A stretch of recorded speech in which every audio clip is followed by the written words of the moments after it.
Ya siasa tunaangazia mengine yanayogusia elimu nchini. Mbunge wa Kitui ya Kati Dr. Makali Mulu amebaini kuwa uwepo wa shule na wanafunzi hewa nchini kunaitelefiana na utoaji wa masomo bora nchini. Makali akitoa wito kwa Wizara ya Elimu kuchunguza na kuwafungulia mashtaka wanaohusika na shule hizi hewa.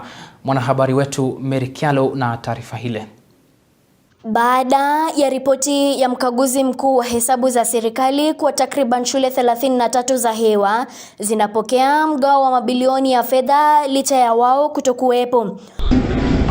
Mbunge wa Kitui ya Kati Dr. Makali Mulu ameibua wasiwasi kuhusu madai hayo, akiuliza iweje kuna shule na wanafunzi hewa kwenye sekta ya elimu nchini, swala ambalo anasema kuwa limekuwa kwa muda.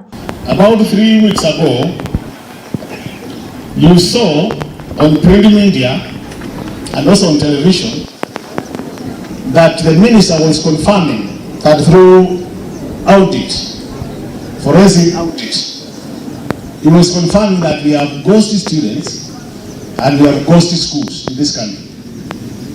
And as a result of that, the country has been losing almost about $1 billion every year to ghost schools and ghost students. And you know, as a Kenyan, anytime I sit and imagine, how can you have a ghost student? Yani mwanafunzi wa hewa. You imagine mwanafunzi wa hewa.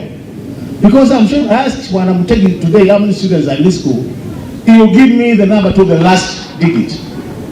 Atasema ni wanafunzi 2,000 ama ni 1,535. Because you can count them.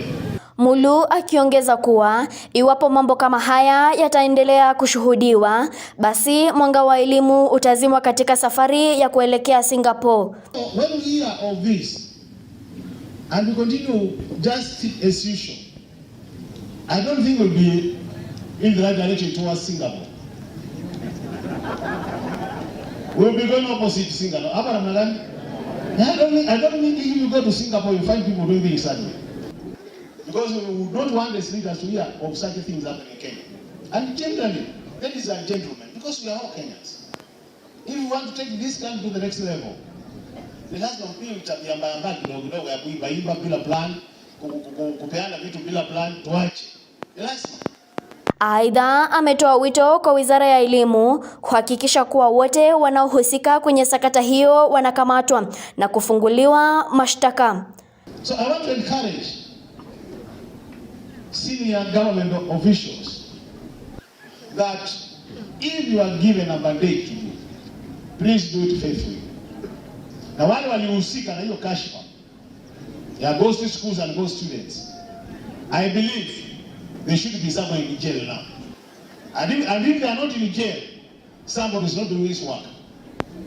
So either the DCI or the EACC, they need to do their work so that such people are locked in and locked in forever.